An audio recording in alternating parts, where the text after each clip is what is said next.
Olá, meus queridos, bem-vindos à Escola de Embaixadores. Hoje, sexta-feira, nós estamos a realizar aqui uma aula extra da Escola de Embaixadores, uma vez que os nossos grupos de vida, o nosso mega grupo de vida, passará a ser uma vez por mês. Então, hoje vamos dedicar a sexta-feira à Escola de Embaixadores. E a próxima quarta e quinta e sexta-feira também teremos a ministrar a Escola de Embaixadores, pois o objetivo é, até ao final do mês, concluirmos esta temática que é o Reino dos Céus e a volta, a segunda e gloriosa vinda do nosso Senhor Jesus Cristo. Amém?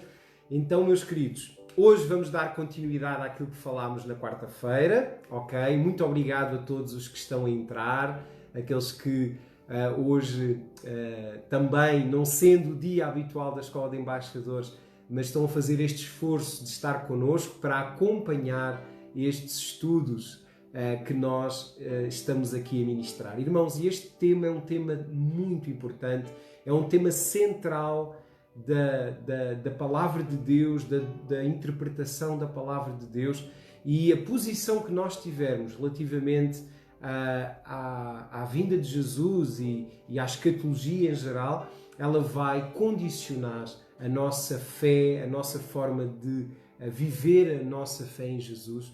Então é muito importante assistires a estes estudos para poderes separar e entender a diferença que há entre ficção e revelação. E poderes também entender que a Palavra de Deus ela é bem clara e a Palavra de Deus se interpreta a si mesma. Então é isso que nós temos vindo a falar nesta Escola de Embaixadores, é que a Bíblia interpreta a própria Bíblia. E o Espírito Santo, ele nos ensinará todas as coisas. Foi uma das promessas do Senhor Jesus, é que o Senhor iria nos ensinar todas as coisas. E é isso que ele tem feito. Ele tem nos ensinado todas as coisas através da sua palavra, da sua Bíblia inspirada, a qual diz a palavra de Deus que toda a Escritura é inspirada por Deus e proveitosa para ensinar, para instruir, para corrigir, para redarguir em justiça, para que o homem de Deus seja perfeito e perfeitamente habilitado para toda a boa obra. Amém? Então, meus queridos, bem-vindos a todos, mais uma vez, os irmãos que estão a entrar neste direto. Irmão, se tu puderes, partilha este direto com os teus contactos. Estamos a estudar assuntos mesmo muito importantes e muita coisa está a ser trazida à luz, muitas dúvidas estão a ser esclarecidas e muitas revelações de Deus estão a ser ministradas ao nosso coração. Então eu tenho recebido o feedback de muitos irmãos que têm dito que realmente tem sido uma bênção esta Escola de Embaixadores, estes estudos que nós temos vindo a ministrar, e eles têm sido esclarecedores e também têm sido confirmação de Deus de muitas coisas que nós também temos vindo a ver, a observar e a receber também como direção do nosso Deus. Então, na aula passada nós terminámos o assunto que tinha a ver com o Anticristo, com a questão da tal besta, do tal falso profeta, e falámos sobre os aspectos que têm a ver com toda essa parte que hoje se fala tanto sobre a marca da besta, sobre quem é o Anticristo e sobre vários fatores que, segundo a Palavra de Deus, e mais especificamente em 2 aos Tessalonicenses, no capítulo 2, o apóstolo Paulo, o nosso apóstolo, o apóstolo dos gentios, ele diz-nos que duas coisas têm que acontecer antes da vinda de Jesus. E ele disse que essas duas coisas teriam que acontecer na Igreja de Cristo, na cristandade. E ele disse que seria a primeira a apostasia e a segunda a revelação do homem do pecado, do filho da perdição, que João depois ele chama de Anticristo. Percebemos que o Anticristo não é uma só pessoa, vimos que o Anticristo é um espírito que já na altura de João estava na Igreja e que se tem vindo a manifestar de geração em geração, mas que nos últimos dias diz a Palavra de Deus que ele iria ser o ressurgimento do quarto império citado e revelado por Daniel, o Império Romano. Então, nós na aula passada, irmãos, vimos que o Anticristo é o papado, vimos a tal figura papal, que é, segundo as Escrituras da Palavra de Deus, que esse Anticristo, esse papado, ele é o ressurgimento da primeira besta, a tal besta que Daniel descreve e que Apocalipse, João, volta a citar e volta a revelar o significado dessa tal besta que vem do mar. Depois a besta que vem da terra, que é o ressurgimento da primeira besta, é o tal chifre que Daniel fala, ou os dois chifres semelhantes aos do cordeiro que Apocalipse fala, através da explicação também de João, na ilha de Patmos. Então nós percebemos que o último império na terra, chamado império da tal besta, a besta final, o império do Anticristo, seria algo que seria o ressurgimento da primeira besta, que é uma referência ao Império Romano, e que essa besta, essa cúria romana, ela seria também manifesta através de uma igreja apóstata que João fala no capítulo 18 de Apocalipse, 17 e 18, ele fala na grande prostituta ou na grande adúltera, fazendo uma referência clara à igreja apóstata, que é chamada também de católica romana, e a palavra de Deus inclusive dá detalhes sobre como é que essa igreja, lá em Roma, esse Vaticano, esse conjunto de líderes religiosos chamados cardeais, como eles se vestem, as características da ostentação que eles teriam, e também diz a Bíblia o lugar onde eles estariam a reinar sobre as nações. E a Bíblia fala-nos da cidade dos 7 montes, ou das 7 colinas, e nós sabemos que a cidade das 7 colinas é Roma, e entendemos na última aula que Roma é o lugar onde também essa igreja apóstata está instaurada, onde a sua sede, onde a sua liderança reside, e também nós percebemos que para além de ser uma igreja, para além de ser uma cidade, ela é também um reino, é um Estado através do qual também, como diz a palavra de Deus, muitos reis da terra, muitas nações se têm sujeitado a esse domínio, a esse governo, estabelecendo protocolos com esse Estado do Vaticano, e através desses protocolos ele tem, de alguma forma, recebido e aceitado a influência espiritual dessa igreja apóstata sobre as nações. Irmãos, e nós, na aula passada, vimos tudo isso. Foi, penso que, uma aula clara, muito objetiva e de grande utilidade, porque percebemos que existe muito mal entendimento sobre isto, e nós vamos entender depois, mais à frente, no finalzinho já destas aulas, desta série, vamos entender as tais doutrinas heréticas, erradas relativamente ao reino dos céus, e vamos estudá-las, vamos percebê-las e vamos entender a origem delas. E muitos vão ficar surpreendidos quando eu vos disser e provar que muitas destas doutrinas que nós temos ouvido falar sobre o Anticristo, sobre o arrebatamento, sobre vários fatores que a Igreja Cristã Evangélica tem recebido na sua doutrina, que na realidade tiveram origem nessa tal besta, nessa tal igreja apóstata. Foi ela que criou todas essas doutrinas para exatamente combater a reforma protestante no ano 1500, aquilo que houve, a contra-reforma, onde alguns padres, teólogos e frades católicos criaram doutrinas que de alguma forma tentaram desviar a atenção da Igreja Católica como a grande prostituta, como o papado como o símbolo do Anticristo, e o Vaticano como a tal besta que se levanta para reinar sobre os reis da terra. Então,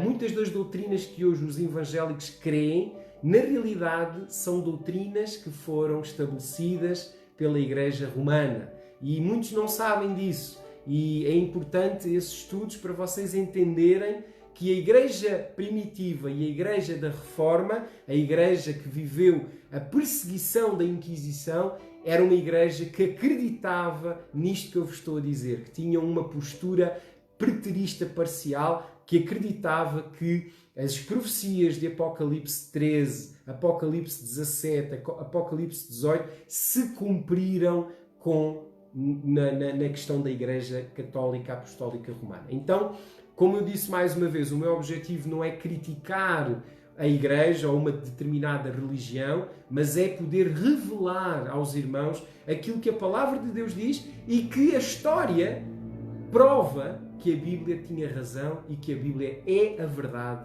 e ela, de facto, ela é a Palavra de Deus. Amém? Então, vamos orar para que Deus abençoe os estudos de hoje. Está bem? Hoje vamos estudar sobre os aspectos finais relativos ao Reino dos Céus e acredito que a aula de hoje vai ser também muito esclarecedora para todos vocês, irmãos, meus queridos irmãos. Oremos então.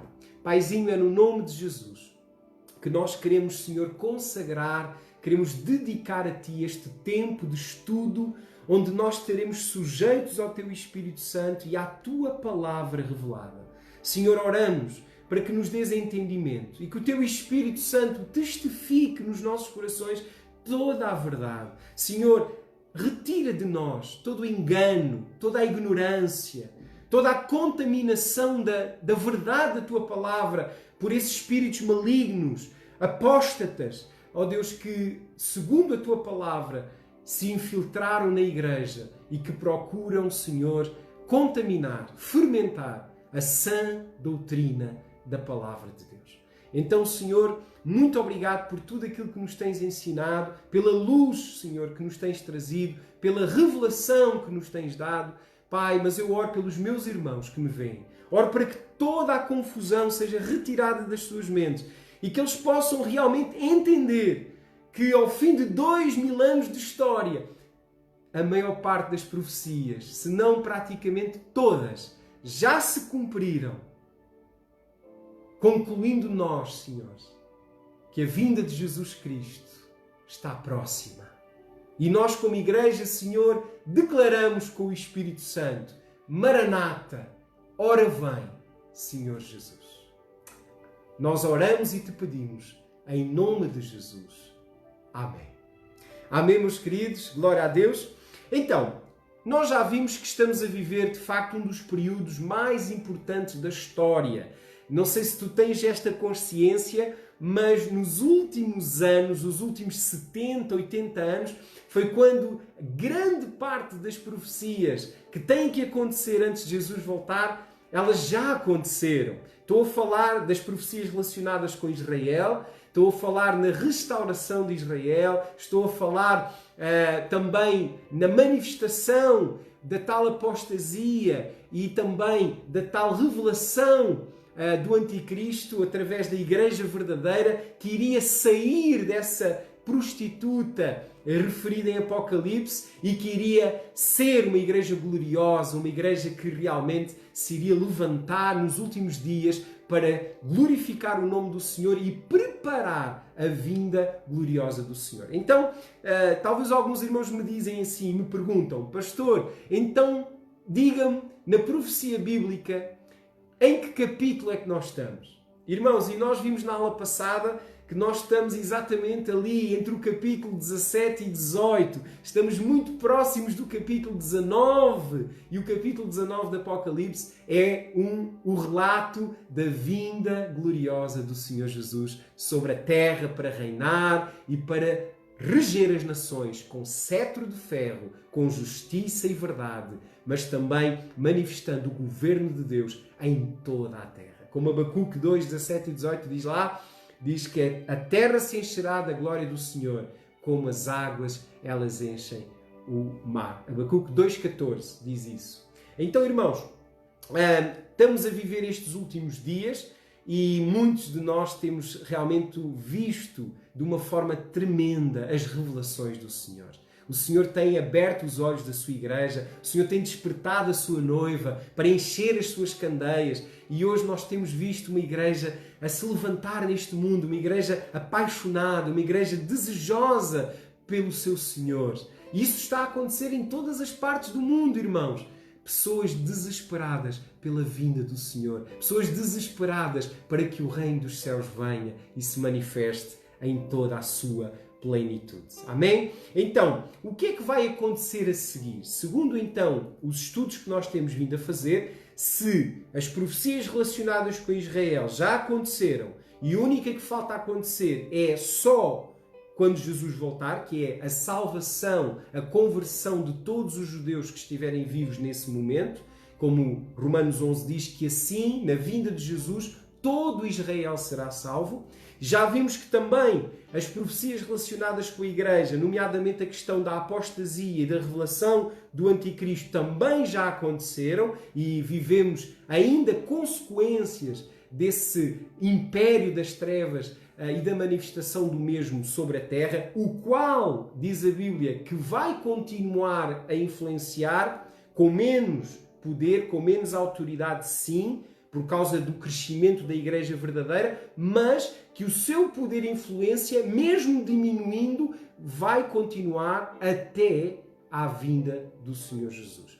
E nós encontramos isso exatamente, irmãos, quando vemos lá em 2 Tessalonicenses, capítulo 2, verso 8, em que diz que o Senhor Jesus, quando Ele vier, Ele vai destruir e desmascarar o Anticristo pelo sopro da sua boca. Então quer dizer, isso mostra-nos que o Anticristo ele já é conhecido pela Igreja verdadeira. A Igreja verdadeira já teve revelação de Deus. Quem é o Anticristo, quem é a besta, quem é a prostituta do Apocalipse ou a adúltera.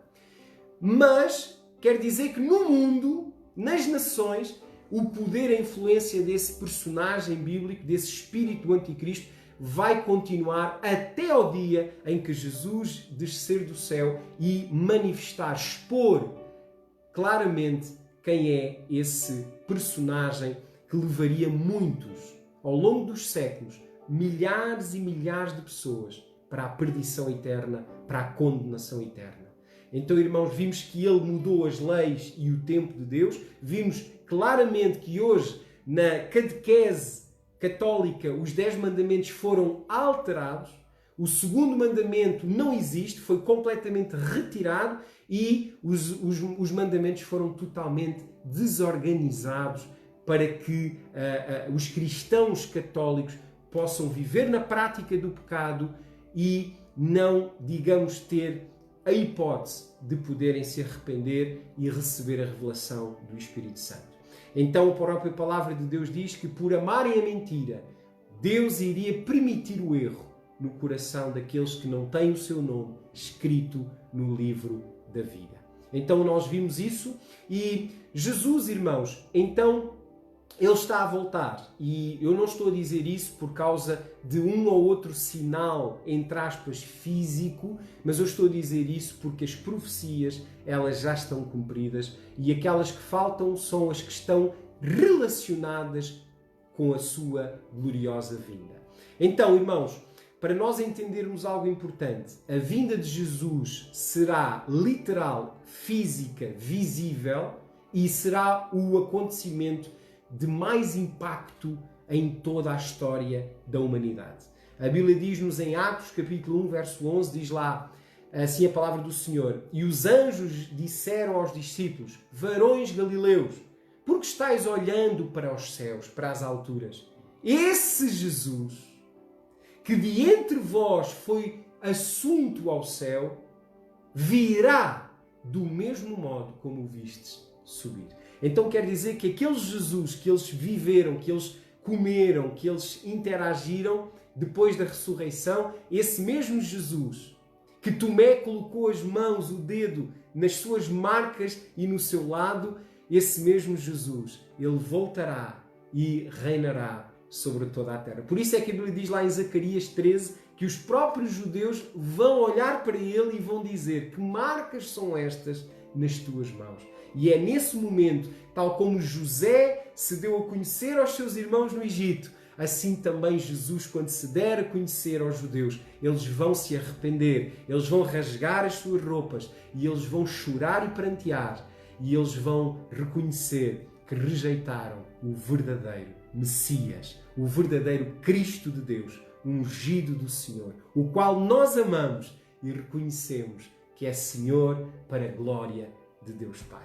Amém, meus queridos? Então, também em Apocalipse 19, nós vemos a referência da gloriosa vinda do Senhor Jesus. Vamos abrir a Bíblia, se faz favor, Apocalipse no capítulo 19, amém? E vamos ler o verso 11 ao verso 16. Apocalipse capítulo 19, hoje vamos falar sobre os aspectos inerentes à vinda de Jesus, ao momento em que Ele realmente descer dos céus, o que vai acontecer e o que Ele vai iniciar com a sua vinda, tal como em Atos capítulo 1, verso 11, os anjos profetizaram. Amém? Então, vamos lá. Apocalipse capítulo 19, eu peço aos irmãos para poderem abrir, se faz favor, onde nós vamos ver e ler o que vai acontecer na vinda do Senhor Jesus. Glória a Deus. Então, Apocalipse capítulo 19, verso 11 ao verso 16. Eu vou ler. Amém? Diz assim a palavra do Senhor. Apocalipse 19. Aleluia. Diz assim: Vi o céu aberto e apareceu um cavalo branco. O seu cavaleiro chama-se Fiel e Verdadeiro e julga e peleja com justiça. Os seus olhos eram como chama de fogo e sobre a sua cabeça havia muitos diademas. Ele tinha um nome escrito que ninguém sabia senão ele mesmo. Estava vestido com um manto salpicado de sangue e o nome pelo qual se chama é o Verbo de Deus. E seguiam-no os exércitos que estão nos céus, em cavalos brancos vestidos de linho fino, branco e puro. E da sua boca saía uma espada afiada para ferir com ela as nações. Ele as regerá com vara de ferro. Ele mesmo é o que pisa o lagar do vinho do furor da ira de Deus Todo-Poderoso. No manto sobre a sua coxa tem escrito o nome Rei dos Reis e Senhor dos Senhores. Aleluia! Irmãos, João, ele viu em visão a vinda do Senhor Jesus. E o que é que ele tem na sua coxa? Um escrito que diz Rei dos Reis e Senhor dos Senhores. Irmãos, porquê é que o nome de Jesus é Rei dos Reis e Senhor dos Senhores? Porque nós, seu povo, sua igreja, somos reis e sacerdotes. E Ele é o nosso Rei. E junto com Ele reinaremos sobre toda a terra. Amém? Irmãos, também Apocalipse 20. Vamos lá ver. Apocalipse 20, verso 1 ao verso 4. Vamos ler. Apocalipse 20, verso 1 a 4 diz assim: Então vi descer do céu um anjo que tinha a chave do abismo e uma grande cadeia na sua mão. Ele prendeu o dragão, a antiga serpente, que é o diabo e Satanás, e o amarrou por 1000 anos, e lançou-o no abismo. E ali o encerrou e selou sobre ele, para que não enganasse mais as nações, até que os 1000 anos se completassem. Depois disso, é necessário que seja solto por um pouco de tempo. Vi também tronos, e os que se assentaram sobre eles foi-lhes dado o poder de julgar. E vi as almas daqueles que foram degolados por causa do testemunho de Jesus e pela palavra de Deus, e que não adoraram a besta, nem a sua imagem, e não receberam o tal sinal na testa nem nas mãos. E reviveram e reinaram com Cristo durante 1000 anos. Mas os outros mortos não reviveram até que os 1000 anos se completassem. Esta é a primeira ressurreição. Bem-aventurado e santo é aquele que tem parte, lugar na primeira ressurreição. Sobre estes não tem poder a segunda morte, mas eles serão sacerdotes de Deus e de Cristo e reinarão com ele durante os 1000 anos. Glória a Deus, irmãos. Eu e tu estaremos lá para a glória do Senhor, reinando com Cristo para todo sempre. Amém. Amém, meus queridos? Então, aqui nós percebemos a descrição bíblica e apocalíptica da vinda gloriosa do Senhor Jesus. Amém? Então, quando é que isso vai acontecer? Vamos fazer aqui um breve resumo. Quando é que Jesus vai voltar? Primeiro, nós vimos lá em Atos 3, 20 e 21, que diz que o céu vai reter Jesus, o céu vai deter Jesus, até que as profecias que foram proferidas pelos profetas se cumpram na terra. Até que haja a restauração de tudo aquilo que a palavra de Deus, através dos profetas, foi pronunciado. Então nós percebemos que Jesus só voltaria depois das profecias estarem cumpridas. Por isso é que nós vimos, nas primeiras aulas desta temática, vimos porque é que Jesus está a demorar. Parece que está a demorar muito tempo. Mas na realidade, Jesus não está a demorar muito tempo. Ele está a demorar o tempo que ele próprio disse que iria demorar para que as profecias se cumprissem na terra. Amém? O segundo motivo é a restauração de Israel e a conversão de Israel. Então, para além do cumprimento das profecias, nós podemos entender que as profecias dividiam-se em dois grandes grupos. As profecias relacionadas com Israel, e já vimos que elas já se cumpriram, tanto as do primeiro século, com a destruição do templo, a grande tribulação para os judeus, como nós já vimos Mateus 24, Marcos 13, Lucas 21, não se refere à igreja como alguns dizem, mas refere-se a Israel e refere-se a quem? A Jerusalém e àquela geração que rejeitou o Filho de Deus.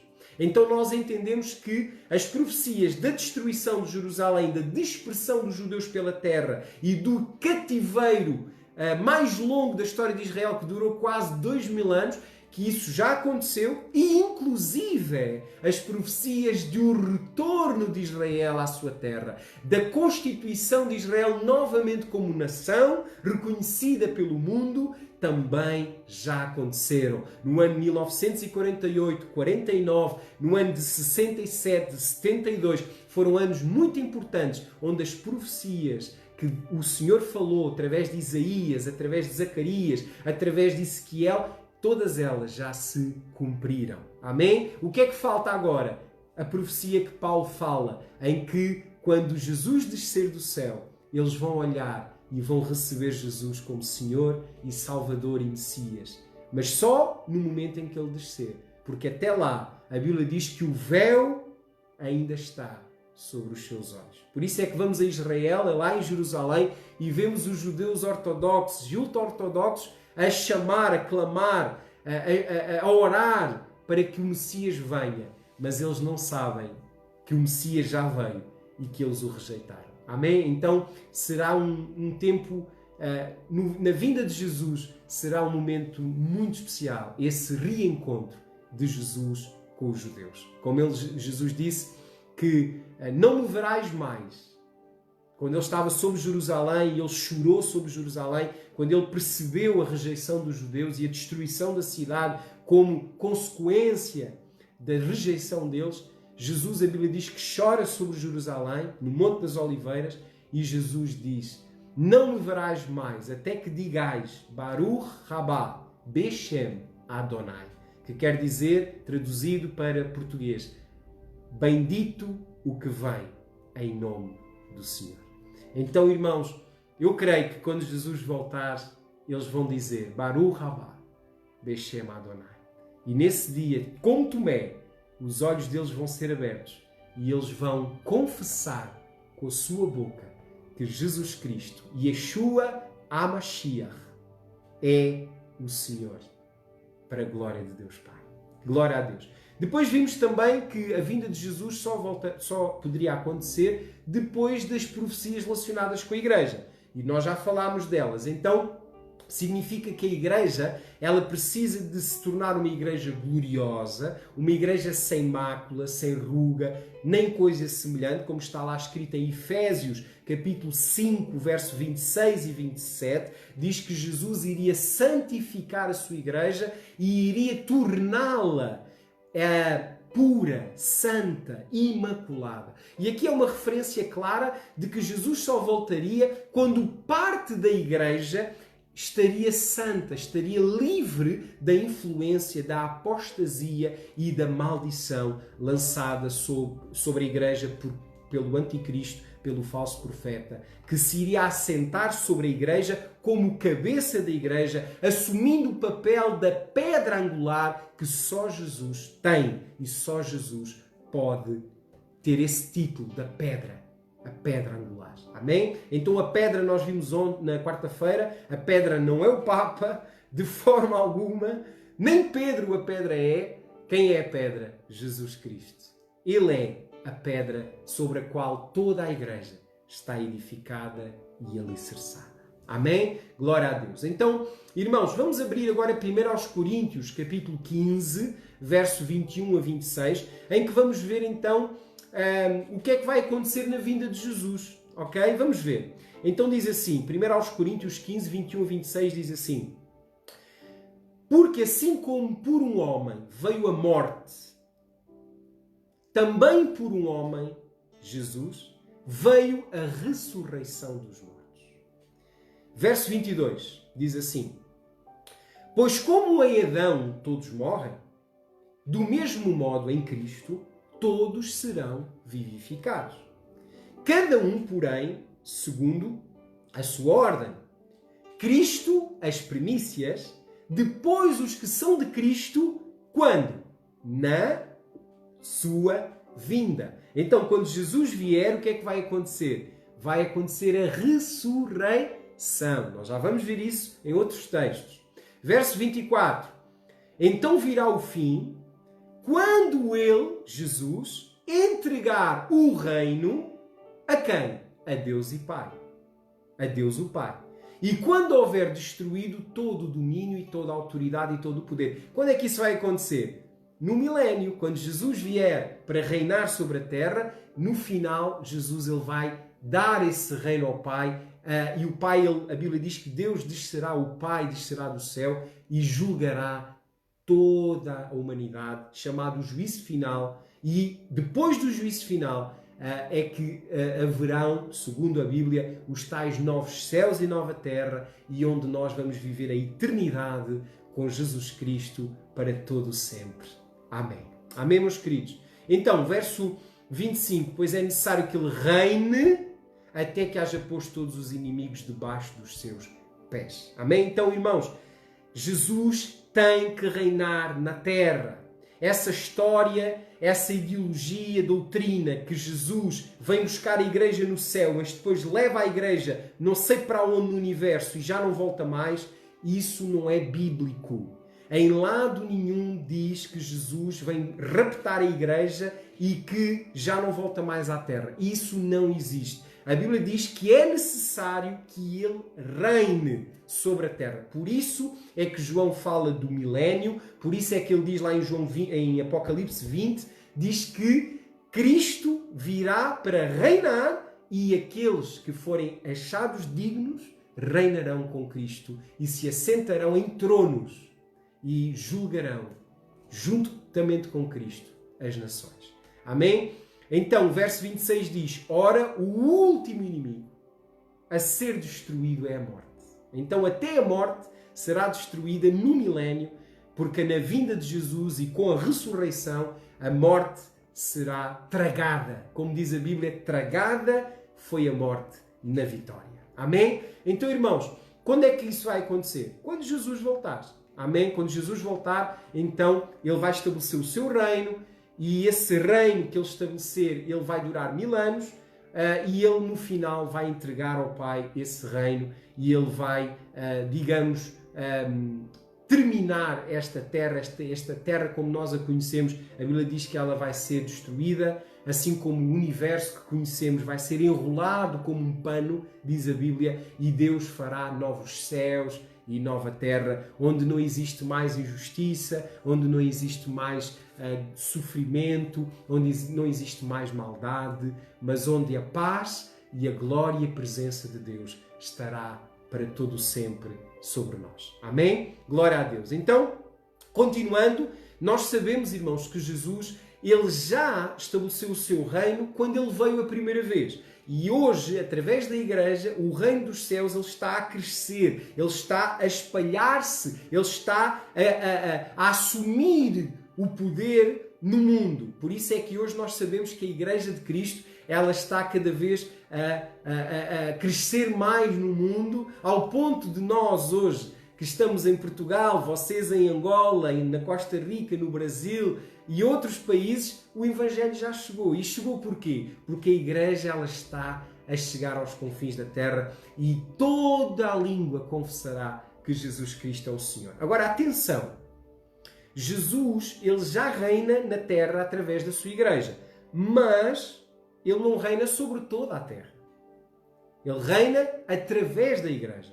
Mas chegará um dia, que é o tal dia que eu estou a falar, a segunda vinda de Jesus, em que ele vai reinar sobre toda a terra, até sobre aqueles que o rejeitaram na era da Igreja, no período da graça, onde a Igreja está a viver e a estabelecer o reino e a representar Cristo como seus embaixadores.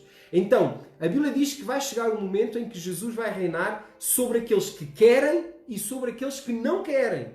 Porque a Bíblia diz que ele virá para reinar com cetro de ferro. O reino dele não vai ser voluntário. O reino dele vai ser, digamos, estabelecido, imposto sobre toda a terra. Porque ele é o rei, ele é o criador, ele é o dono de todas as coisas. E chegará o dia em que ele vai tomar aquilo que é dele e vai reinar para todo o sempre. Amém? Então, nós percebemos que Jesus, então, ele já está a reinar na Igreja, mas a plenitude do reino será na sua segunda vinda. Aí sim o reino de Deus não será só em alguns lugares da terra, mas será em toda a terra, como Abacuque 2,14 diz que a terra se encherá da glória, como os oceanos enchem, como as águas enchem os mares, os oceanos. Glória a Deus. Amém, irmãos? Agora, vamos falar agora do milénio. Porquê? O milénio é exatamente aquilo que Jesus vem estabelecer na sua vinda. Ok? Então, quando tudo isto que a gente tem vindo a falar acontecer, e nós vemos e entendemos que tudo isto já está a acontecer, então Jesus vai voltar para reinar fisicamente sobre a terra. Ele não vem para buscar a Igreja ou para raptar a Igreja. Não, ele vem para, de facto, reinar sobre a terra. E também vem para se dar a conhecer aos judeus, vem para glorificar a sua Igreja, vem para retribuir a cada um segundo as obras que realizou por meio do seu corpo nesta terra, e Jesus vem para sujeitar todos os inimigos debaixo dos seus pés, incluindo o último, que é a morte, a qual será tragada também no milénio, quando Jesus, através da ressurreição, destruir a própria morte, ou melhor, anular o seu efeito na humanidade. Ok? Então, irmãos, Jesus então virá estabelecer o tal milénio, ok? Em 1 Coríntios 15, 26 diz que ele vai tragar a morte, e com o tal estabelecimento do milénio. E este milénio, irmãos, ele vai se iniciar então no início dessa segunda vinda de Jesus, ok? E o que é que vai acontecer nesse momento da segunda vinda visível de Jesus? Não estamos a falar da vinda que ele já veio em juízo e em vingança contra Israel e contra Jerusalém, lá no ano 70 e no primeiro século, mas a tal segunda vinda visível, não sobre as nuvens. Porque esta expressão de Jesus vir sobre as nuvens é uma expressão muito interessante e é o que a Bíblia diz, que a Bíblia interpreta a própria Bíblia. Se tu fores ver os versículos numa concordância, todos os que estão a dizer que Deus veio sobre as nuvens, tu vais perceber que ele não veio literalmente, mas esta expressão vir sobre as nuvens é uma expressão em que Deus viria, mas não diretamente. Viria oculto. Viria com uma roupagem diferente daquela que ele, Deus, tem. Isto é, vir sobre as nuvens é vir dentro da nuvem, encoberto. Entendem o que eu estou a dizer? Por exemplo, a Bíblia diz que Deus viria sobre as nuvens para julgar Israel com os babilónios. com o cativeiro babilónico. O que é que isto significa? Quer dizer que Deus castigou Israel, que Deus veio com a sua ira sobre Israel, mas usou quem? Usou os babilónios. Não foi ele, Deus, que veio com uma espada na mão e castigar Israel. Não. Deus usou os babilónios para castigar Israel. Deus usou os sírios e os assírios para castigar Israel. Deus usou os romanos para castigar Israel. Então, quando Deus diz, eu venho sobre as nuvens, não quer dizer que ele vem no céu. Não, porque Deus ele é omnipresente, irmãos. Ele não vem do céu, ele está em todo lugar.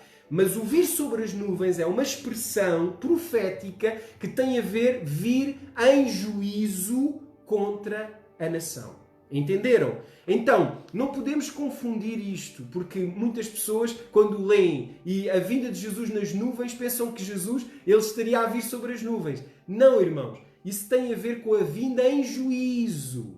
Mas, na realidade, quando Jesus voltar segunda vez, ele não vem sobre as nuvens. A Bíblia diz que todo o olho o verá.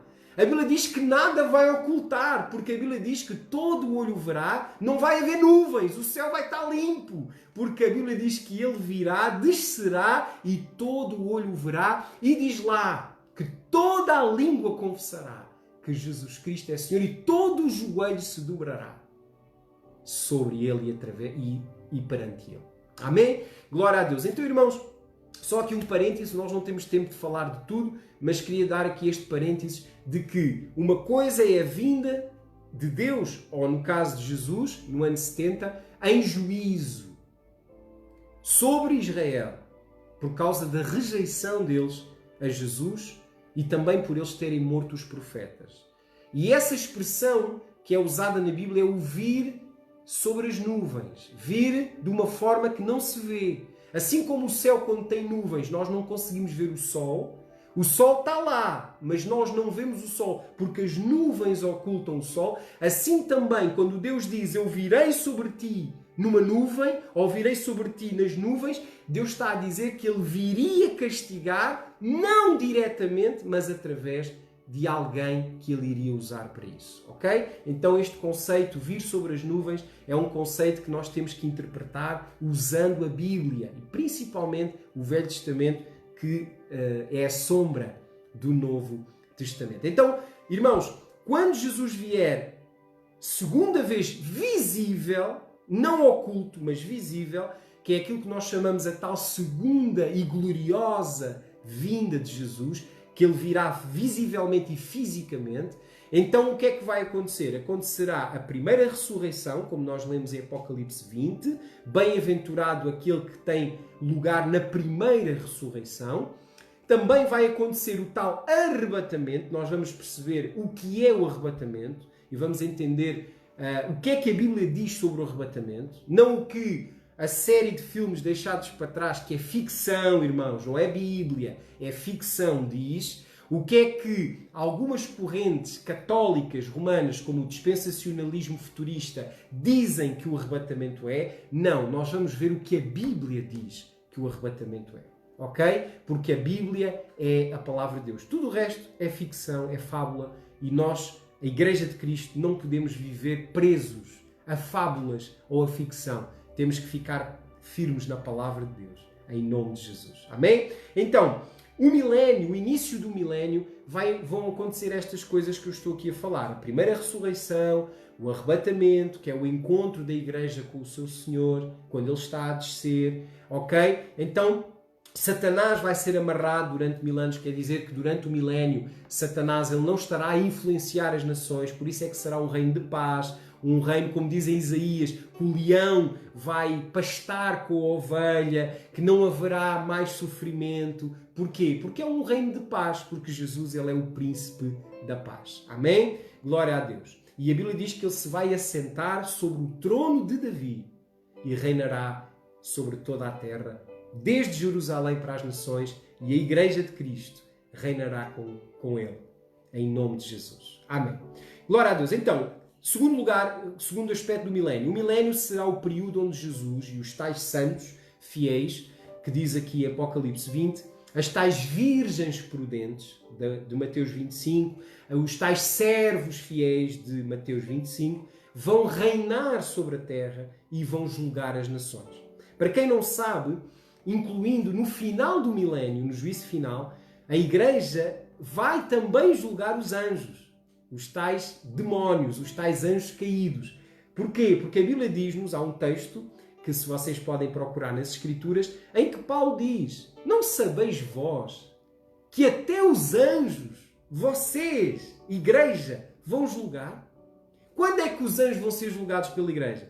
No juízo final, irmãos. Quando o quê? Quando todos vão ser julgados e todos os mortos vão ressuscitar. Amém? Então, a Igreja que ressuscitar na primeira ressurreição, ela será a Igreja que vai reinar com Cristo e vai julgar, segundo a palavra de Deus, não só as nações no milénio, mas até os anjos serão julgados nesse juízo chamado final, onde está descrito lá em Apocalipse, no capítulo 21. Ok? Então, outro facto do milénio é que o milénio também é chamado nas Escrituras de o último dia, ou o dia do juízo. Irmãos, peço aqui a vossa atenção agora para vocês não terem dúvidas. O milénio está citado apenas em Apocalipse. Só João é que menciona o milénio. Mas Jesus já falou do milénio utilizando uma outra expressão que é o último dia. Então, o que nós temos que entender aqui, porque a Bíblia interpreta a própria Bíblia, é que o último dia que Jesus faz referência nos Evangelhos e que Daniel faz referência no seu livro, o último dia, na realidade, não é um dia de 24 horas, mas é um longo período de tempo que João compara a 1000 anos. Ok? Então, o último dia, também na Bíblia chamado de milénio ou dia do juízo, o dia onde a ressurreição vai acontecer, não é, na realidade, um dia de 24 horas, mas é um longo período de tempo onde tudo aquilo que nós hoje vamos falar vai acontecer. Ok? Então, não se esqueçam que a palavra de Deus diz lá em 2 de Pedro, capítulo 3, verso 7, diz o quê? Fala do dia do juízo, fala da destruição da terra, etc. E depois no versículo 8, Pedro diz o quê? Que um dia para o Senhor é como 1000 anos e 1000 anos como um dia. Então aqui é uma chave de interpretação. A Bíblia interpreta a própria Bíblia. E Deus, o Espírito Santo, através de Pedro, do apóstolo Pedro, o Espírito Santo nos deu uma chave para abrir a revelação da palavra. E a chave é esta: um dia para o Senhor é 1000 anos e 1000 anos como um dia. Então quer dizer que o último dia é o milénio. 1000 anos. Entenderam? Então, por isso é que João refere-se a 1000 anos. Porque João quer trazer a dimensão da grandeza desse último dia. Ele quer dizer que a Igreja não vai reinar um dia. A Igreja vai reinar com Cristo 1000 anos. Mas na prática, o episódio que ele está a falar é o que Jesus falou lá em João, em que ele diz que no último dia ele iria ressuscitar os mortos. Amém? Então, é um facto que nós temos que entender que um dia para Deus é como 1000 anos e 1000 anos como um dia, e que o milénio pode ser chamado de o último dia, ou o último dia pode ser chamado também de milénio ou o dia do juízo, porque haverá no início do milénio o juízo, o julgamento da Igreja para galardão, e no final do milénio o juízo sobre toda a humanidade, incluindo os anjos que caíram, que se rebeliaram contra Deus no início, não é, de todas as coisas. Outro facto interessante sobre isso é que Apocalipse 20, João afirma que a ressurreição vai ocorrer no milénio. Ele diz lá, no início do milénio, ocorrerá a primeira ressurreição. Depois diz mais, diz que os outros mortos não ressuscitarão no início do milénio, mas vão ressuscitar no final do milénio. Então há aqui uma diferença entre início do milénio e final do milénio. Todos os mortos vão ressuscitar no milénio. Uns no princípio, outros no fim. Por isso é que a Bíblia diz que todos os mortos vão ressuscitar no último dia. Agora, uns vão ressuscitar na manhã do último dia e outros vão ressuscitar na noite ou na tarde do último dia. Entenderam? Mas todos vão ressuscitar no último dia. Ok? Então é interessante como a palavra de Deus é rica e como também sem o Espírito Santo nós não conseguimos interpretar e ficamos confusos e dizemos, então afinal de contas, Jesus vai ressuscitar no milénio ou é no último dia? Então, muitas vezes ficamos em dúvida porque, lá está, precisamos de entender que a Bíblia interpreta a própria Bíblia. A Bíblia diz assim, nenhuma profecia é de particular interpretação. Antes, a Bíblia interpreta a própria Bíblia. Amém, irmãos? Então, muito importante usar a Bíblia para interpretar a própria Bíblia. Amém? Então, vamos ver João 6, 39 a 40. Olha o que é que diz a Bíblia. Vamos ler. João 6, 39 e 40, Jesus diz assim: E a vontade do que me enviou é esta, que eu não perca nenhum de todos aqueles que me deu, mas que eu o ressuscite no último dia. Verso 40. Porquanto esta é a vontade de meu Pai, que todo aquele que vê o Filho e crê nele tem a vida eterna, e eu o ressuscitarei quando? Lê lá na tua Bíblia, no último dia. Amém? Então, também em João capítulo 11, quando Jesus diz a Marta, Marta, o teu irmão Lázaro vai ressuscitar. O que é que Marta respondeu? Marta disse, sim, Senhor, eu sei, tu já me ensinaste que o meu irmão e todos os mortos ressuscitarão quando? No último dia. Agora, irmãos, o mistério é este. O último dia é o milénio. Porque um dia para Deus é como 1000 anos e 1000 anos como um dia. Irmãos, está claro? Não há dúvida? Perceberam agora o que é o milénio? O milénio é o último dia. Amém? Então, temos que entender isso, porque muitos pensam que o milénio é algo que vai acontecer e depois do milénio ainda vai acontecer muita coisa. Irmão, o milénio é o último dia. Amém? Vamos lá. Então, vamos falar agora de outro aspecto que vai acontecer também quando o Senhor Jesus voltar. A Bíblia diz que, para além do milénio, ou do início do milénio, irá acontecer aquilo que nós já falámos, a tal ressurreição. Irmãos, a ressurreição, a doutrina da ressurreição dos mortos, é algo que existe já há muitos anos. No judaísmo já havia duas correntes teológicas, os fariseus e os saduceus, que discordavam relativamente à ressurreição. Porque os fariseus, eles acreditavam que um dia, no último dia, os mortos iriam ressuscitar corporeamente, fisicamente. E os saduceus não. Os saduceus, eles não acreditavam na ressurreição dos mortos. Então é engraçado porque naquela altura, no tempo de Jesus, Jesus foi apanhado num debate entre fariseus e saduceus, em que lhe perguntaram e disseram, ó Senhor, afinal de contas, essa história da ressurreição existe ou não existe?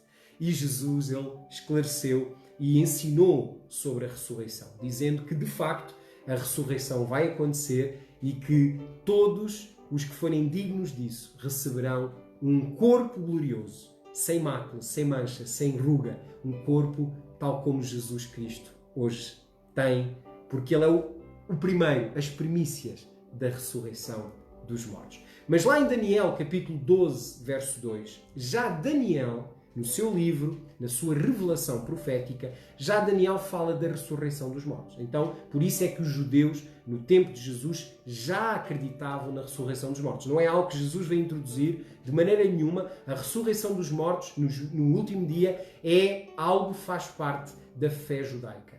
E é algo que o próprio Daniel ensinou e revelou. Vamos ler Daniel 12, 2. Diz assim: E muitos dos que dormem no pó, lá está, os que estão mortos, no pó da terra, ressuscitarão, uns para a vida eterna e outros para a vergonha e desprezo eterno. Lá está, Daniel diz que no último dia, quando existir a ressurreição, uns vão ressuscitar para a vida eterna, mas outros vão ressuscitar para a vergonha e destruição eterna. ok?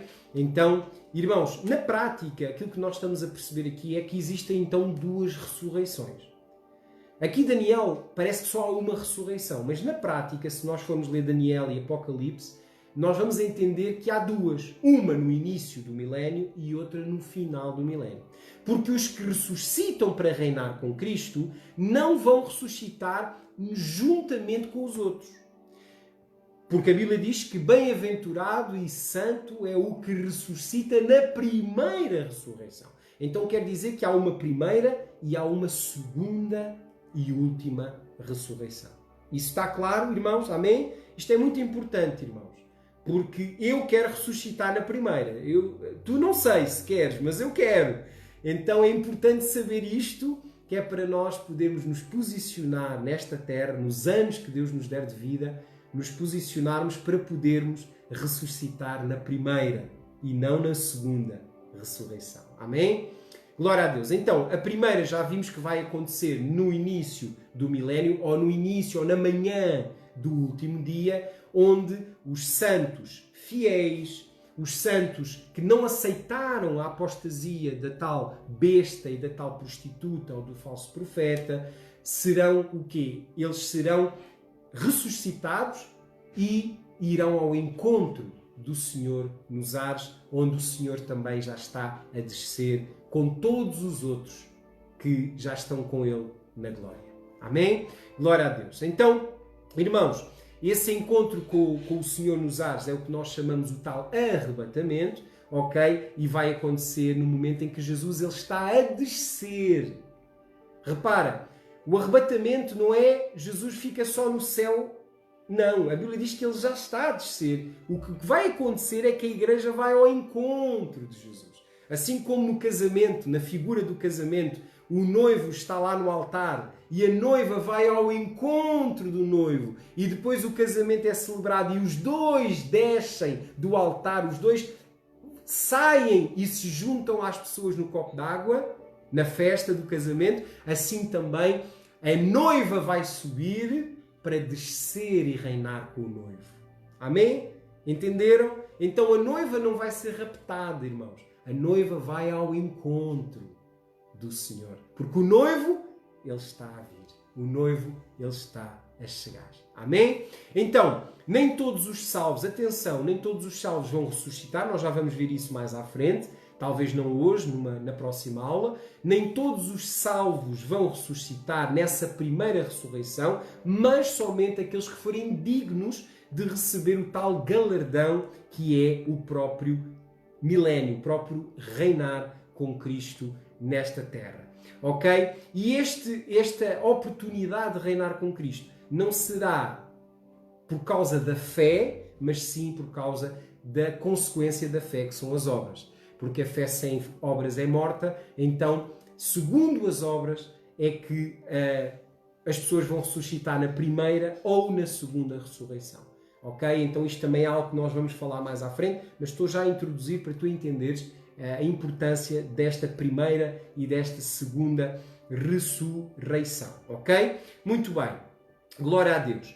Então, os restantes que não ressuscitarem na primeira, as tais virgens imprudentes, ou loucas, ou os servos infiéis que enterraram o talento, assim como os infiéis em geral, não vão ressuscitar na primeira, não vão reinar com Cristo na terra, mas vão sim ressuscitar na segunda ressurreição, a chamada ressurreição do julgamento, do juízo final. Ok?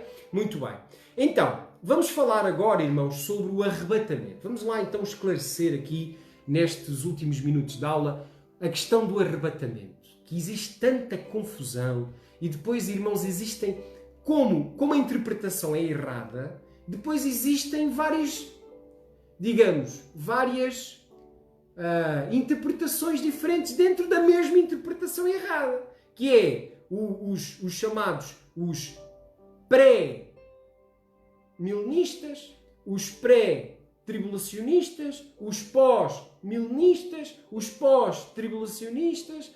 Então existem várias correntes que existem porquê? Porque lá está. não é uma interpretação correta, e quando uma interpretação não é correta, vão sempre surgir más interpretações e várias formas de ver a mesma coisa. Porque, irmãos, há muita mentira, muitas mentiras, mas há uma só verdade. E onde a verdade está, não há dúvida. Então, uma das provas que essa doutrina do arrebatamento, rapto, é errada, é porque existem várias doutrinas. Eles não se entendem. Na realidade, eles não se entendem. Um dia são pré-tribulacionistas, outro dia já são pós-tribulacionistas, e é uma grande confusão. E, na realidade, as pessoas, coitadas, é que depois ficam sem saber o que é que a Bíblia realmente ensina. Mas aquilo que eu quero te dizer, irmão, é que a Bíblia é muito clara. E tu vais ler comigo e vais entender que é muito clara e não há dúvida. Não há dúvida. Vamos ver. Amém? Então, o arrebatamento já vimos que será então no início do milénio, como eu já falei. Jesus está a vir e a igreja vai subir ao encontro do Senhor nos ares, na manhã do último dia ou no início do milénio, e vai ocorrer, agora é um pormenor importante, o arrebatamento vai ocorrer quando soar ou quando for tocada a última trombeta. Então a Bíblia diz que quando a última trombeta tocar, então os mortos vão ressuscitar e a igreja vai ao encontro do Senhor nos ares, ok? Então é muito importante nós entendermos isso, que o arrebatamento, na prática, é a glorificação da igreja aprovada, a igreja gloriosa, para poder reinar com Cristo na terra. Amém? Então a igreja, ela sobe, mas quando ela desce casada com Cristo, ela já desce para reinar, já com um corpo glorioso, já, digamos assim, como, digamos, sendo um só com Cristo Jesus. Amém? Por isso é que a Bíblia diz-nos lá em João, vamos abrir, abre lá João, irmãos, isto é interessante. Lá em João, desculpa, irmãos, 1 de João, capítulo 2, verso 3, 2. 1 de João, capítulo 3, verso 2. Vamos lá, olha lá o que é que diz a Bíblia, olha. 1 de João, primeira epístola de João, está antes do Apocalipse, antes de Judas, está então 1 de João, no capítulo 3, verso 2. Olha o que é que diz aqui. Vê lá, lê lá na tua Bíblia. 1 de João, primeira epístola, carta de João à igreja, o mesmo João que escreveu o Apocalipse, ok? Olha o que é que ele escreve aqui. 1 de João 3, 2, diz assim: Amados, agora somos filhos de Deus, e ainda não se manifestou o que haveremos de ser. Olha bem o que é que ele está a dizer. Ele está a dizer aqui um mistério. Ele está a dizer, olha, agora eu sou filho de Deus, nós somos filhos de Deus, agora, neste tempo em que vivemos neste tabernáculo humano e carnal. Nós somos os filhos de Deus, fomos quê? Comprados pelo sangue de Jesus. Mas ainda não é manifesto o que haveremos de ser. Então quer dizer que ser filho de Deus é para agora. Mas quando Jesus voltar, tu e eu já não vamos ser mais filhos de Deus. Vamos ser outra coisa. O que é que vamos ser? Irmão, vamos ser um com Cristo. Vamos ser a esposa dele. Vamos ser, assim como no casamento o homem e a mulher se tornam uma só carne, assim também na glorificação da igreja, a igreja se tornará um só com Cristo. Amém? Então deixaremos de ser filhos e passaremos a ser o quê? Passaremos a ser como Ele é. Olha o que é que diz a Bíblia em João. Diz lá, mas sabemos que quando Ele se manifestar, está a falar do quê? Da segunda vinda. Quando Ele se manifestar, seremos semelhantes a Ele, porque assim como Ele é, nós o veremos. Então, irmãos, agora eu sou filho, mas quando Ele se manifestar, eu serei como Ele é. Glória a Deus, irmãos. Isso vai acontecer aonde? No arrebatamento. Amém, irmãos? Entendes? Então, por isso é que Jesus, antes de pisar a terra no Monte das Oliveiras, como diz lá em Zacarias, que Ele descerá e os seus pés vão tocar no Monte das Oliveiras, no mesmo monte onde Ele subiu há 2000 anos atrás, a Bíblia diz-nos que antes de Jesus pisar o monte, a igreja tem que subir. Porquê? Para a igreja receber essa glorificação.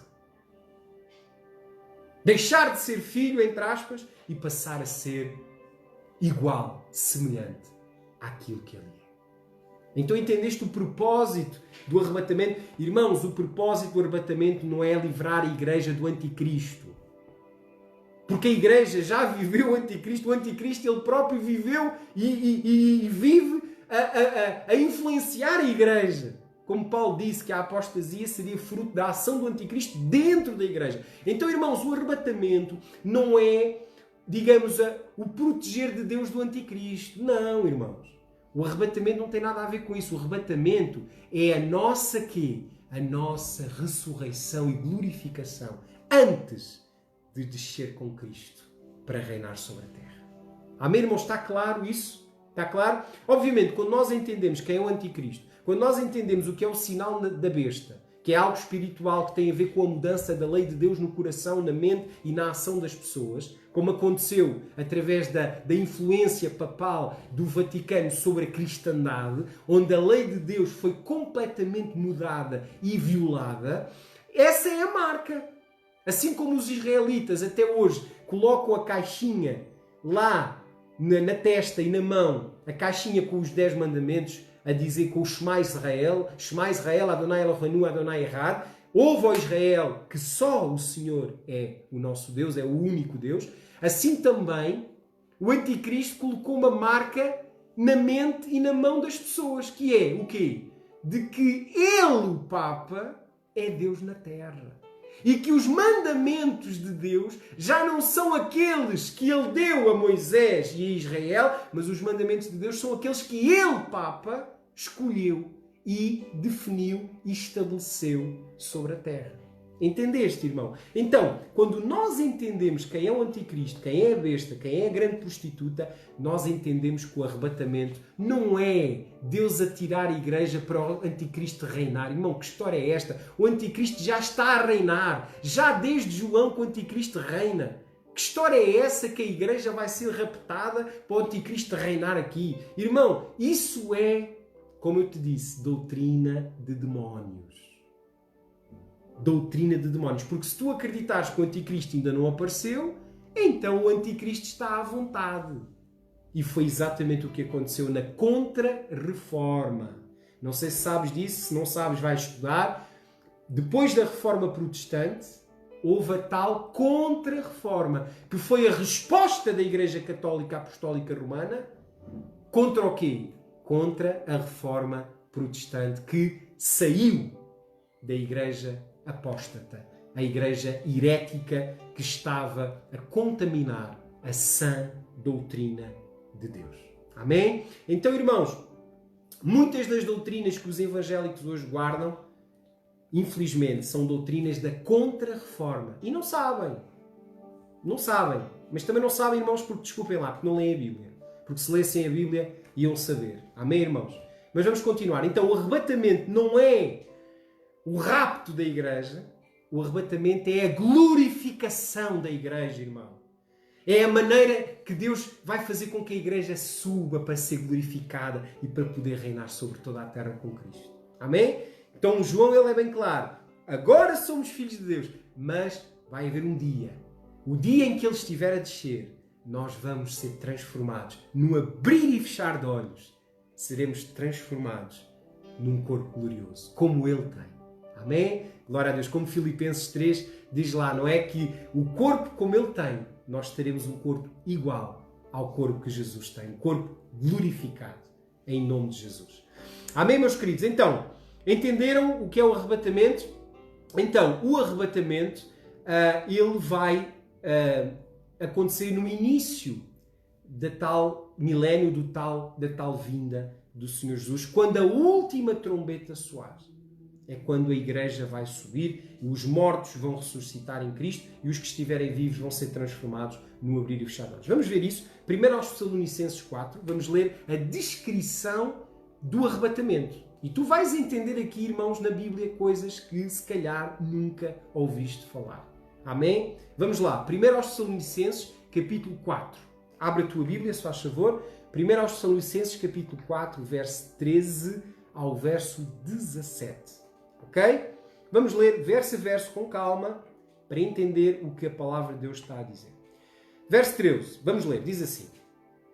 Não queremos, porém, irmãos, que sejais ignorantes. Diz comigo, ignorantes. Irmão, há muita gente ignorante sobre a questão do arrebatamento e da ressurreição.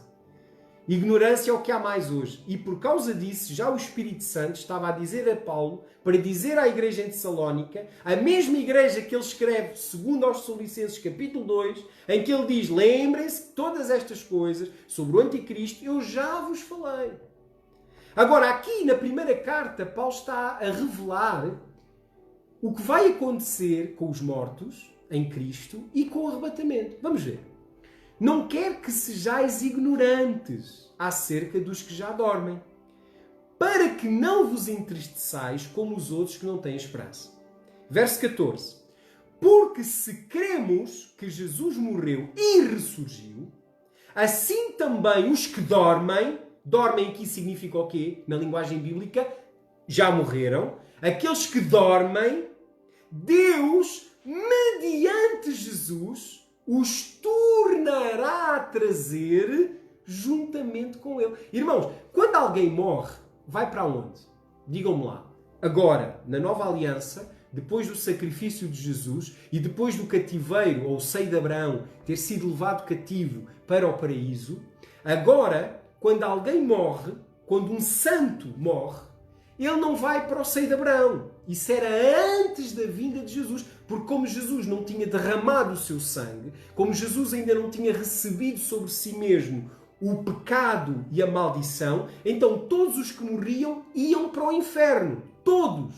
Só que o inferno, ou o Hades, ou o Seol, se quiseres usar o grego ou o hebraico, Seol em hebraico, Hades em grego, inferno em português, estas três palavras são a mesma coisa. O que a palavra de Deus diz é que quando alguém morria antes de Jesus, ela iria para o Seol, ou para o inferno. Mas no inferno, diz a Bíblia, que havia uma divisão. Lá em Lucas, no capítulo 16, diz isso. Que havia uma divisão. Uma parte do inferno estava em sofrimento, que eram todos os que morriam sem crer na vinda do Messias, sem ter a esperança de que o Messias viria levar o castigo que estaria sobre nós.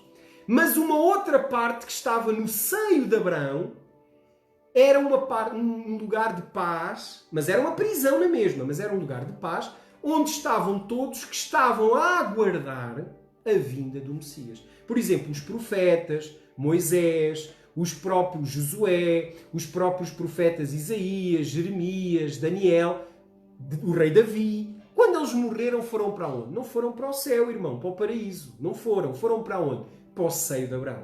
Por isso é que a Bíblia diz que Jesus, quando morreu, desceu ao inferno e pregou aos espíritos em prisão. E pregou o quê? Que ele era o Messias que eles esperavam. E ressuscitou levando o quê? Diz lá em Efésios 4. Ressuscitou dos mortos levando cativo o cativeiro. Irmão, isto foi tão importante que até no Evangelho de João diz que quando Jesus ressuscitou, alguns mortos também ressuscitaram. Que quando Jesus morreu, alguns mortos saíram dos sepulcros e apareceram à vista de todos na cidade.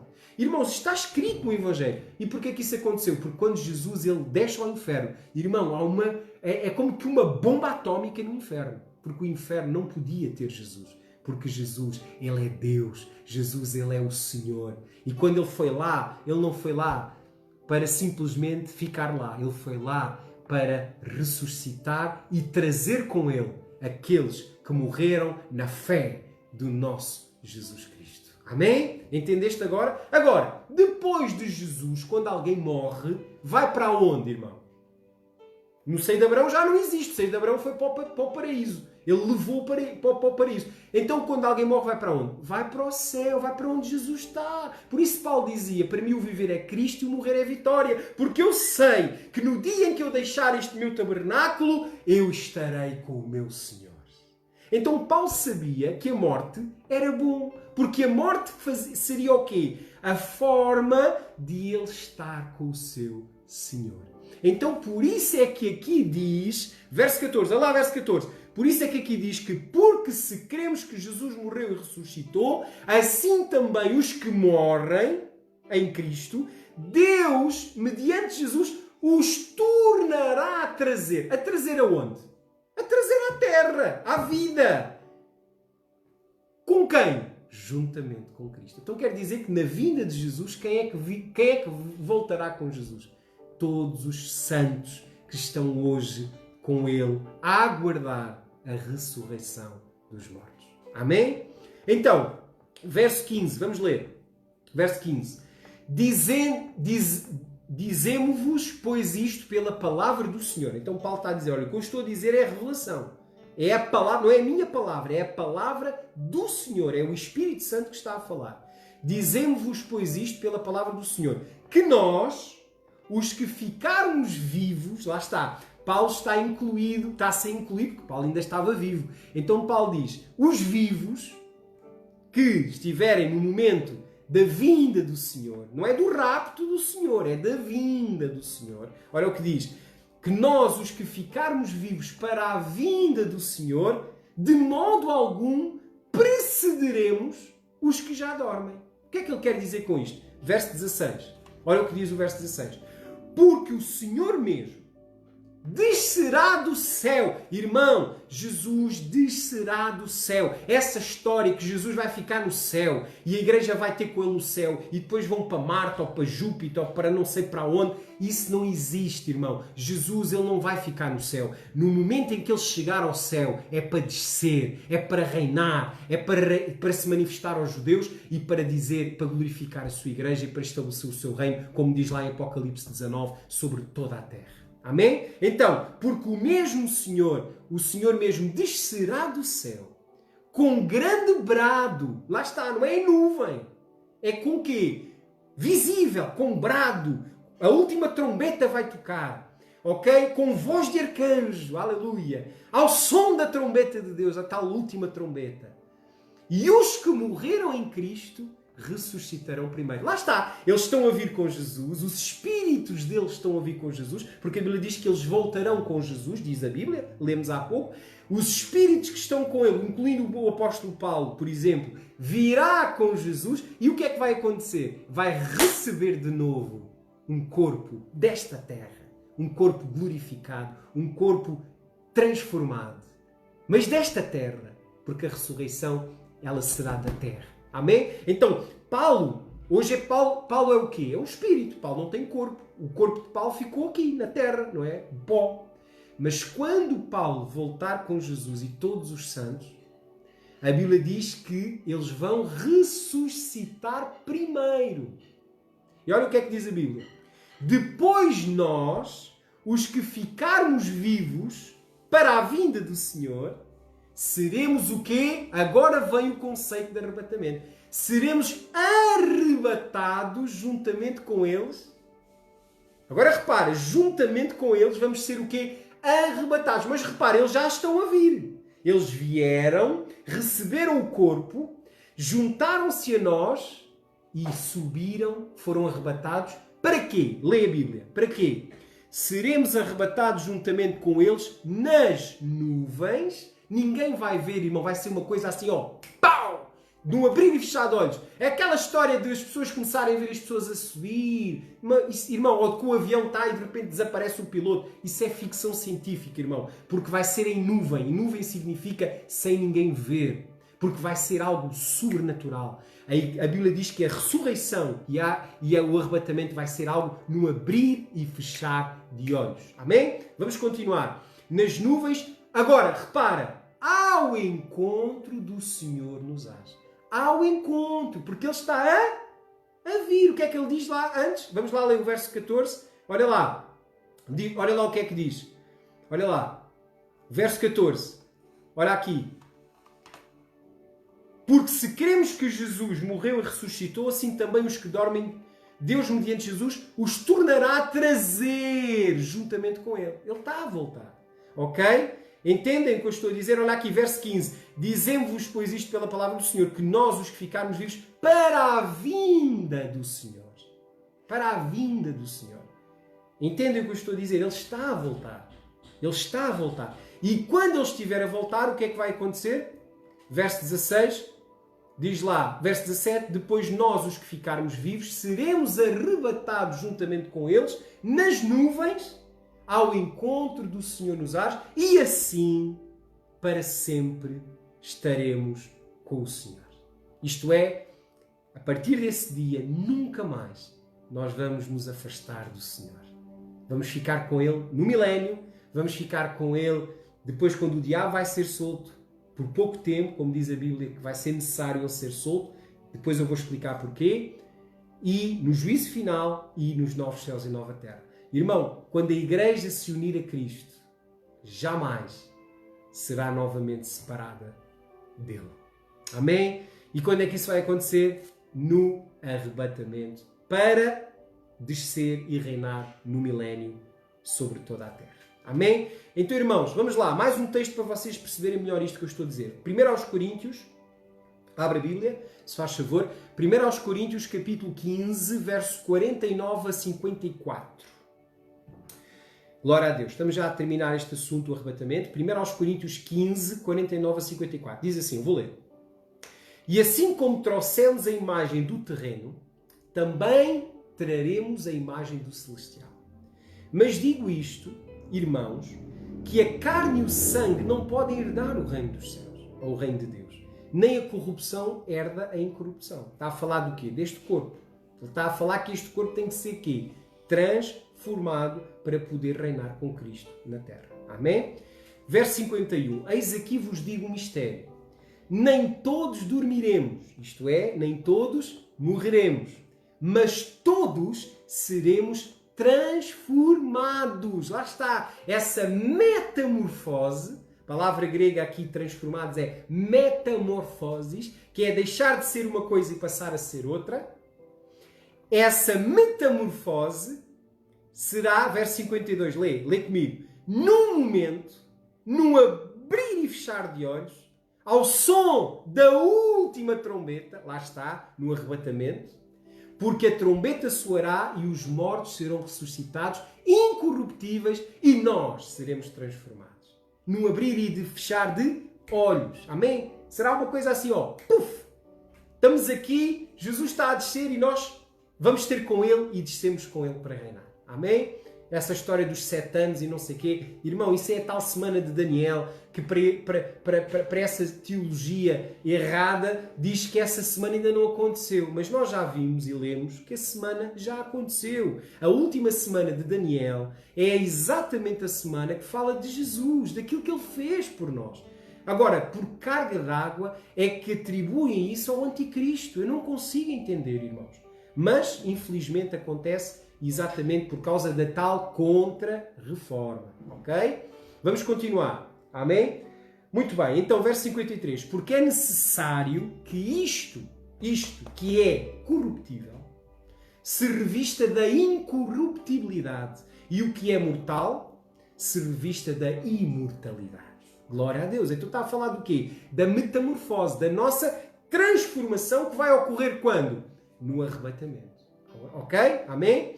Mas, verso 54, mas quando isto que é corruptível se revestir da incorruptibilidade e isto que é mortal se revestir da imortalidade, então se cumprirá o que está escrito.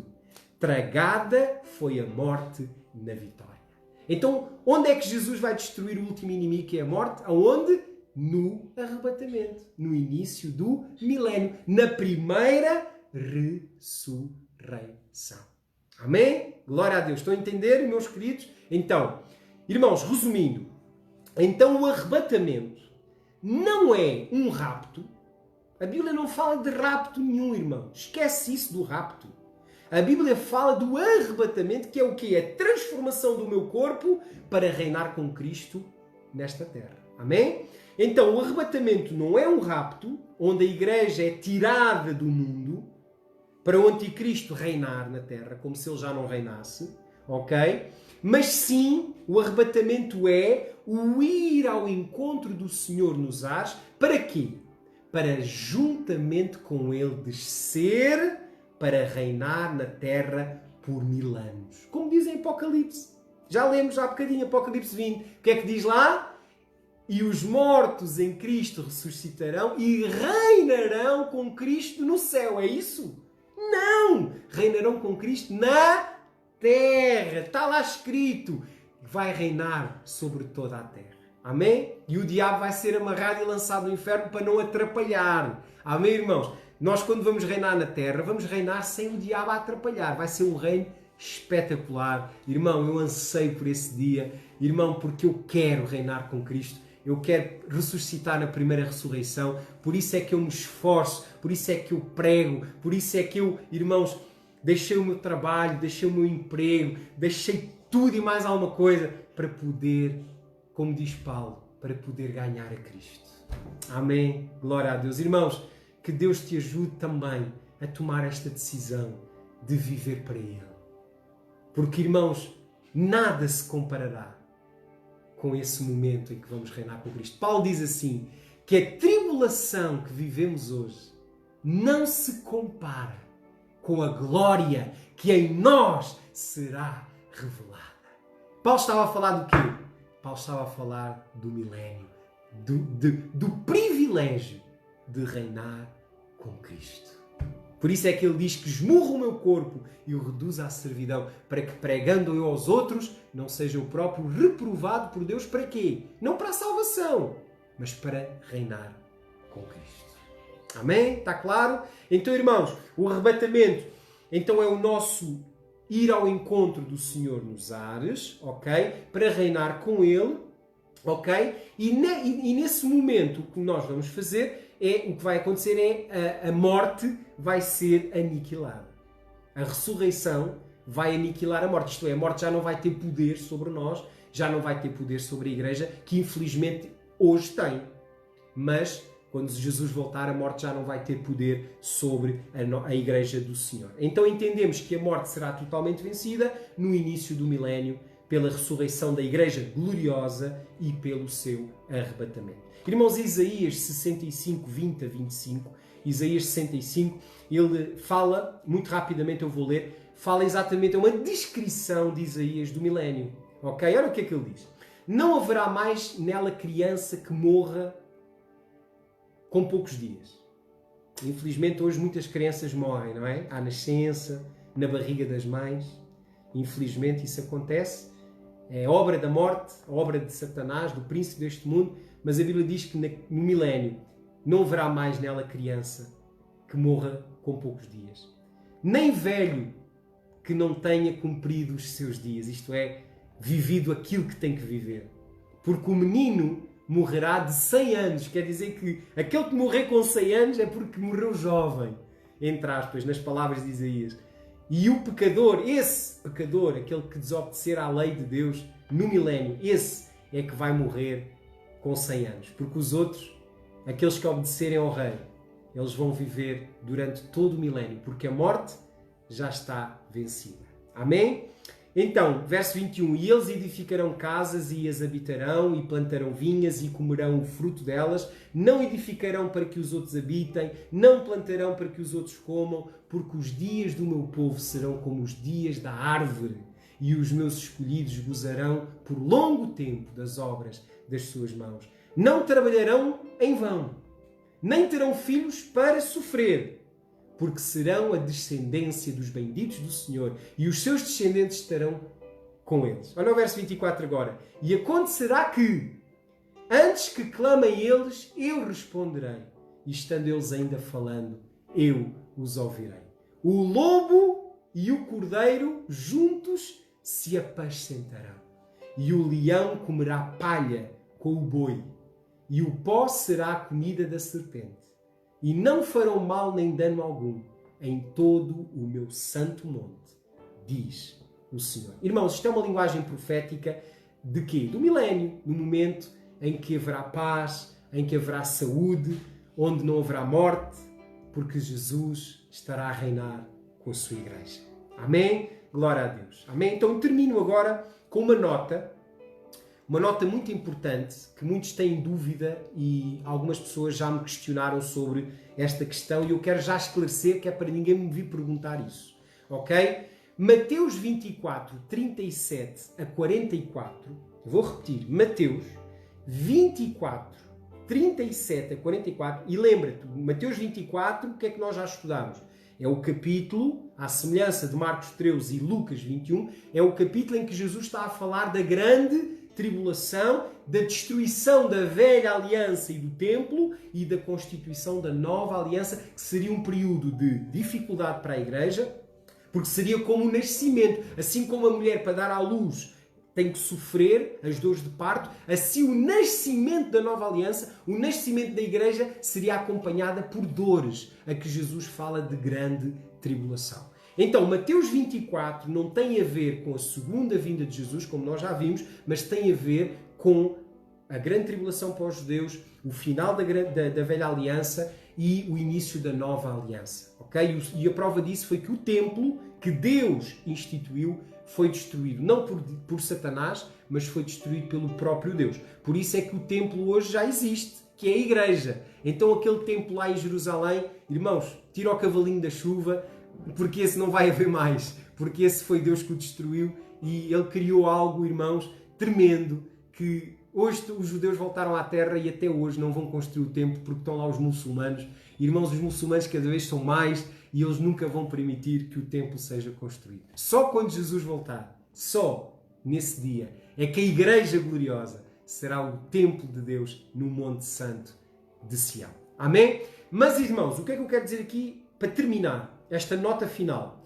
Mateus 24, 37 a 44, que está no contexto que eu já falei, que não tem a ver com a segunda vinda, mas com a vinda de Jesus como ladrão, a vinda de Jesus em castigo, a vinda de Jesus sobre as nuvens para castigar Israel, como eu já expliquei, não tem nada a ver com o arrebatamento.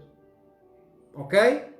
Por isso é que há aqui esta dúvida e há esta história de um ficar, o outro ir e não sei o quê. Vamos ler, amém? Olha lá comigo, lê lá comigo. Pois como foi dito nos dias de Noé, repara, Jesus está a comparar este episódio aos dias de Noé. Então para entender temos que ir lá a Noé, porque a Bíblia interpreta a própria Bíblia, ok? Mas vamos lá. Pois como foi dito nos dias de Noé, assim será também a vinda do Filho do Homem. Não a vinda do Verbo de Deus, não a vinda do Senhor como Rei. Não, a vinda dele em juízo contra Jerusalém. Se tu leres o contexto e o que está antes, Mateus 22, o capítulo antes, 22 e 23 de Mateus, Jesus claramente está a falar de que Deus iria castigar os judeus e iria destruir Jerusalém por causa da maldade do coração dos judeus. Daquela geração que disse que o sangue dele caia sobre as nossas cabeças e os nossos filhos. Quando Pilatos disse, vocês querem que eu solte Barrabás ou querem que eu solte Jesus? O que é que eles disseram? Solta Barrabás, um assassino. E ele disse, e é este Jesus, o que é que vocês querem que eu faça? O que é que eles disseram, irmãos? Por inveja. Eles disseram, a este crucificam. Irmãos, a ira de Deus veio sobre eles. E por isso é que Jesus diz que assim como nos dias de Noé, assim será também a vinda dele em julgamento contra Jerusalém. Amém? Glória a Deus. Então, verso 38.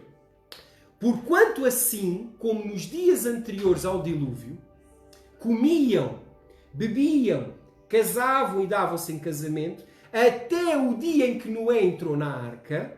Ele está a fazer aqui uma alusão à destruição que viria sobre Jerusalém e sobre os judeus, igual à destruição que houve sobre a terra nos dias de Noé. Então, Jesus não está a falar aqui de arrebatamento, ele está a falar de destruição de Israel como nação, a qual aconteceu há 2000 anos atrás. Ok? Então vamos lá. Olha o que é que diz o verso 39, é a chave. Olha o verso 39. E não o perceberam, até que veio o dilúvio e os levou a todos. Irmão, quem é que foi levado? Foi Noé ou foram os outros que não entraram na arca? Quem é que foi levado? Diz-me lá a mim, por favor. Segundo a palavra de Jesus, a Bíblia diz que um vai ser levado, o outro vai ficar. A pergunta que eu faço é, na história de Noé, quem é que foi levado e quem é que ficou? Irmãos, quem foi levado foram os maus. Quem foi levado foram aqueles que não quiseram temer a Deus. Mas os que temiam a Deus foram os que ficaram. E povoaram a terra novamente. Através dos filhos de Noé. Como vocês sabem, que repovoaram a terra. Então, quem foi levado não foi Noé. Noé ficou.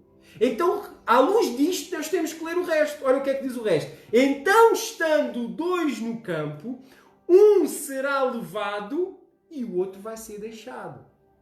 Mais, olha aqui. Estando duas mulheres a trabalhar no moinho, será levada uma e deixada outra. Então, irmãos, quem é que é levado? É a igreja que vai ser levada? Não, irmão, quem vai ser levado é aquele que ia ser morto pelo exército romano. Porque a Bíblia diz-nos que quando os romanos entraram, e Josefos, o historiador Josefos, não é? Ele diz lá que quando os romanos vieram, destruíram, mataram todas as pessoas que encontraram. Por isso Jesus diz, olha, os que estiverem nos montes, não deixam. Os que estiveram em casa, não deixam. Porque virão o quê?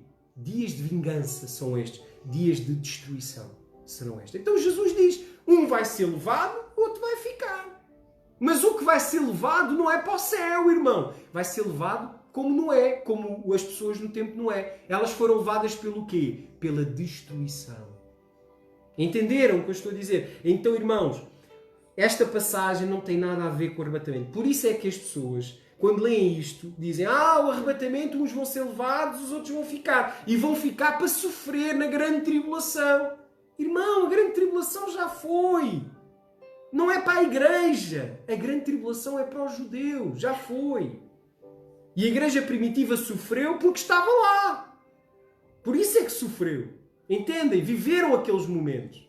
Foram lançados aos leões, etc. Por causa do anticristo que estava no Nero. O espírito do anticristo se manifestou no Nero, no César Nero. E o César Nero fazia os coliseus para mandar os cristãos aos leões. Como espetáculo, como diz a Bíblia, que eles seriam um espetáculo para os ímpios. Está lá em Mateus 24. Farão de vós espetáculo. Onde é que eles foram feitos espetáculo? Nos coliseus. Por quem? Por Nero. Ok, irmãos? Estão comigo? Então, irmãos, muito importante isto para terminar já. Esta passagem não tem a ver com o arrebatamento. Tem a ver, sim, com a destruição de Jerusalém e do templo que já aconteceu. Por isso Jesus diz no verso a seguir, não passará esta geração sem que tudo isto aconteça. Jesus estava a falar para aquela geração e não para nós. Amém? Jesus estava a falar para os judeus e não para a igreja. Para nós hoje, a igreja do Senhor Jesus. Amém? Então, vamos continuar a ler. Olha o verso a seguir. Vigiai, pois, porque não sabeis em que dia vem o vosso Senhor. Mas não é o dia dele vir para reinar, é o dia que ele vem para julgar Israel. Ok? 43, olha o verso 43, explica isso. Sabei, porém, isto. Jesus conta outra parábola para vocês entenderem. Olha o que diz. Sabei, porém, isto. Se o dono da casa soubesse a que vigília da noite haveria de vir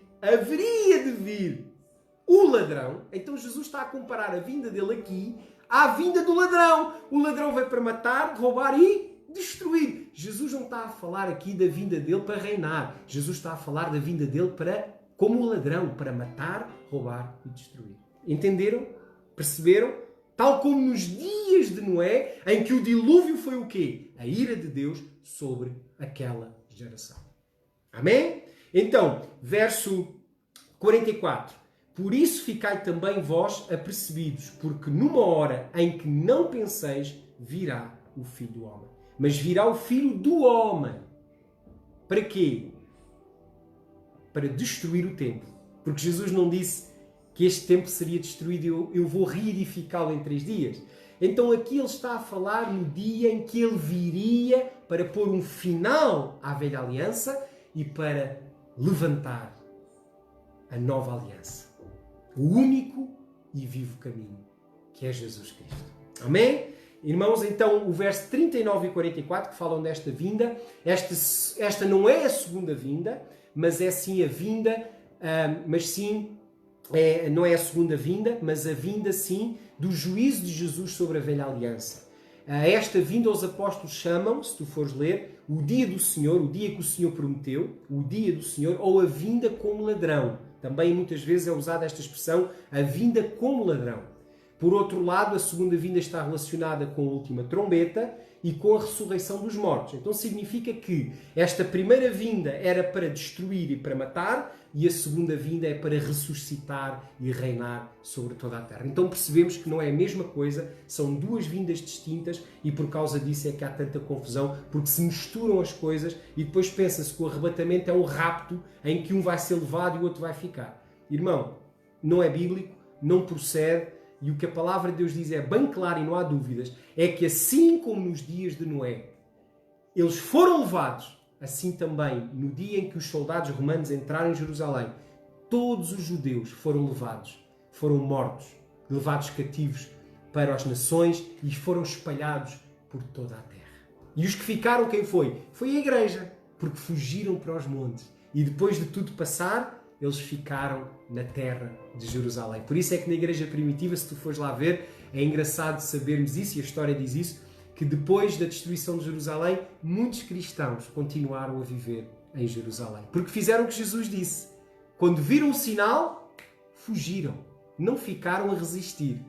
Fugiram e sobreviveram. Amém? Glória a Deus. Então, irmãos, vamos ficar por aqui. Irmãos meus queridos, já ultrapassei o meu horário, mas estes temas realmente nos levam a explorar, a ler, a estudar e acabamos por demorar um pouco mais do que queremos. Mas, irmãos, quarta-feira que vem vamos voltar outra vez a estudar este tema e sexta-feira também. Então, na próxima semana vamos ter 2 aulas desta matéria e depois vamos então terminar esta grande série de estudos que tem a ver com o reino dos céus e a segunda vinda gloriosa de Jesus. Amém, meus queridos? Então, que Deus te abençoe, que Deus te guarde, que o Senhor possa resplandecer o seu rosto sobre ti, que Ele tenha misericórdia de ti e que Ele te dê a sua paz. Que Deus te abençoe e uma feliz noite. Amém.